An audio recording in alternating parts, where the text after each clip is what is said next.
Hi everyone, and welcome to this video where we're going to look at the Ableton Live 10 interface. So as you can see here, I've got this project spread out across the timeline in the arrangement view, and as you can see there's quite a few small changes but nothing too dramatic, and I imagine the reason for this is they don't want to get in the way of anyone's workflow when they're changing or transitioning from Ableton Live 9 to Ableton Live 10. But all these little things just add up to make it that little bit more of a better experience, in my opinion. So the first thing is the font is just a little less jarring. As you can see here, it's no longer that big bold font, and that's the same across both session and arrangement view as well as the browser. Next, we've had some changes to our clips in both session and arrangement view, so we can see these are now slightly different full color clips, and if we select these we can see that changes to let us know which clip is selected, and then we can go and dive straight in with some editing, which I'll save for a later video. And if we look at the bottom, we can also see the devices have changed from orange to this turquoise colour. So if I just open up this track, you can see that's how the full colour clips look. And for the keen-eyed of you, you'll also notice that we've got some more colours as well. So if we right click and we get the context menu on one of the clips or the tracks, you can see we've now got 70 colours in the colour palette as opposed to the normal 60. So there's plenty to choose from for when we're going through and doing all the housekeeping and colouring all of our clips and our tracks. The next change we have to the interface is the colour of the MIDI notes in the piano roll when we're in clip view. So for this, we'll have a look at this snare. So we'll just zoom in a little bit on one of these MIDI clips. And in Ableton Live 9, what we used to have is all of the notes, irregardless of the clip colour, were a red or a shade of red depending on the velocity. So if we zoom in here, you can see we can change this, but now the notes are a shade of whatever the colour of the clip is. So in this case, we've got this orange snare clip, and if we go across to another clip, so we'll have a look at this kick, you can see these are in red, and then we'll go across to something else, maybe we'll go to this hat, these are in blue, and this is really going to come into fruition when we get into multi-clip editing. So as you can see, I've just turned this green, and what we can now do is hold down Shift and select another MIDI clip. So we'll go for this snare and this hat, and we can now see just by hovering our mouse over these different bars at the top is that we now get the two sets of notes within the same clip. So this is really useful for multi-clip editing. The graphics in Ableton are now going to be much sharper than they were in previous versions. So to show you this, what I have to do is go into preferences, and what this means for you is if we have a look at things like the knobs here, so if we have a look at the sends, if we zoomed right in, then this would start to get a little bit pixelated because of the lower quality. But now, as we push this up, we've still got nice and sharp images. So once again, another small change, but just something that's nice to have. As well as that, we've also got the theme here. So it's no longer the skins. We now have in the look feel section these themes. So we've got light, mid-dark, dark, and then we've also got the Live 9, which is like the legacy which we're going to be used to at the moment. So this isn't new, but I think people need to pay attention to this brightness section as well, especially if you night owls that are working into the night, or you work just before you go to bed. Then what you can do is you can obviously change the brightness here, but if you just push this color intensity up to around 50%, what you're doing is you're taking quite a lot of the blue light out of the screen, and that's going to make it a lot easier for you to sleep afterwards with this blue light out of the screen, as opposed to how it is here, which is quite a cold and dark type of light, which will keep you awake. So next up in the preferences is we have this pen tablet mode, and what this does is activates an old legacy mode or a setting called absolute mouse mode, and to do this beforehand you had to install a custom script, but now you can just do this by pressing this button. And what this does is it allows you to interact with Live on things such as tablets or any sort of touch devices, such as those from the likes of Slate Digital Media, where you get these massive screens. And to be able to do that accurately, you need to be able to have this absolute mouse mode turned on so you can interact with the screens. And we can now do this simply by pressing this setting here. As well as that, if you're in Windows, you'll have a HIDPI mode here as well under the Look Feel tab. Because this is on a Mac, we don't see this, but within Windows, if you want to turn that on, then you can do that from here.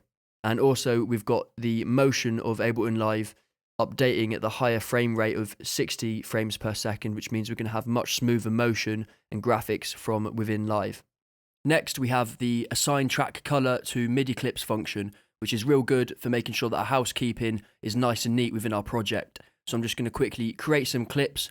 So we've got loads of different colored clips, and we're going to move these around to here. And what we can now do is we can right click the track header, and we get this right click context menu. We can go down and we can go to assign color to clips. And that now changes the color of all of our clips to that designated track. So I'm just going to take that back off again. And you can see this one is also a different color. I'll just make it more obvious. We can also do this across many tracks. So what I could do is just select all of the tracks I want to do it to. So it's just these two in this case. And then we can just right click and assign track color to the clips. And this also works not only for tracks and their clips, but also for groups as well. So in Ableton Live, you can now group groups. So just to show you, if I go all the way back, we've got one group here, which is inside this drum group. So say I want all of these different tracks to be the same color as this drum group, and I want all of these clips to be the same color as well. All I've got to do is go to this group. Doesn't matter if it's open or closed. We just right click it and go assign track color to the group tracks and clips. And there we go. We can now change all of those so they match. You can also see here that this doesn't affect arrangement view. It's only affected session view. So then we can also do the same here in arrangement view, and that can just make things much neater, much more quickly, instead of having to go in and either consolidate or individually change each one of these clips. I'll just take that off for now and keep that as it was. The next thing I want to show you is the drop files and devices area. So we had this in Ableton Live 9, but the problem we had is if we duplicate this drum kit a few times, and this now goes off the page, and when we scroll down in Live, this wouldn't be here, but we still have this here in Ableton Live 10, so it's not going anywhere. And this is really handy if we go to somewhere like Instruments, then we can just drop whatever device we want on here, and we can do that as many times as we want, and it's always going to be there. All we've got to do is scroll to the bottom. And not only can we do that for whatever instruments or samples or anything we want to take in from the browser, but we can also do that with audio as well. And a good little thing with the audio is if we drop something like EQ8 on and we grab whatever this is, I believe this is a little sample. We've got a sample here and we've got EQ8 on this device. We drag the sample down and drop that here. It's going to duplicate this sample, and you can see it's also duplicated whatever device is, so it's exactly the same as this here. So now if we look at this track, we can see it's reverted back to 38 audio because I actually moved the sample from this track. So what I should have done, if I put it back onto the track, is use the Alt function, which is just a copy command, and then I can drag that down into this area down the bottom, and it's going to copy that, and you can see the devices are there, and also the samples are there as well. So it's just duplicating that track. So let's get rid of these tracks. And what I'm going to do for the next part is play a little bit of this breakdown, and I'm going to show you how you can double click to reset defaults. So I've got this looped up here on the breakdown, and if we go into session view, we're going to pay attention to the send knobs for this drum group. So say we're experimenting with the mouse, we just want to see what works, or maybe even we're playing live and we might be using the mouse. And we're just going to push some of these up and we get ourselves in a little bit of a mess and we need to get out of it really quickly. Or maybe there's just a lot of settings that we want to bring back to 0 or to default again. And we could do this by hitting delete, or we could just now double click. So as you can see, I can just double click on any parameter and it's going to reset it to the default setting. So we'll just set those parameters back to how they were. And as you can imagine, this is a very small change, but it's just really useful for speeding up the workflow if you're trialing settings and you want to really quickly just set them back to 0 again. Next is the fold button. So the fold button now is global. So whereas in Ableton Live 9, we'd have a different set of fold settings and audition settings for each individual track. So we could have this wavetable track here could be fold on and audition on, and then we could go to the strings and it would be off. So it means we're constantly having to change these two buttons here. Whereas now it's global because they've realized that the majority of the time, if you want fold on or you want audition on, then it's going to be across the entire project globally. So as you can see, that's now always the same. And as well as that, if we go Command M, we can now also map the fold button And likewise, if we go Command K, we can also key map it as well if we want to. Further to that, if we go down to the drum kit down here, Fold works a little bit different than how it used to when we were working with Fold in Ableton Live 9. So as you can see, we've got 12 pads here, which have got parts on. And if I go in, I'm just going to delete this for now. So with it unfolded, you may notice here that we're only getting 12 drum parts, whereas in Ableton Live 9, we'd get absolutely all of them. So if we drop in a sample, we'll go for drums, drum hits, bongo. We'll drop that in up there. And if we now press onto this clip, you can see we've got this one at the top. But we still don't have absolutely loads. And if we press Fold, all we're going to get is these two here, because this is where we have some notes. And what we can do is we can put another one in, and now it's just going to fold these three. So what it's doing here is it's only going to show us pads that have got devices on when we're unfolded, and when we're folded, it's only going to show us pads that have got devices on which we've put notes on. So that's the difference. So it's just a lot neater, and it means that we can start drawing our patterns away without having to be constantly scrolling up and down.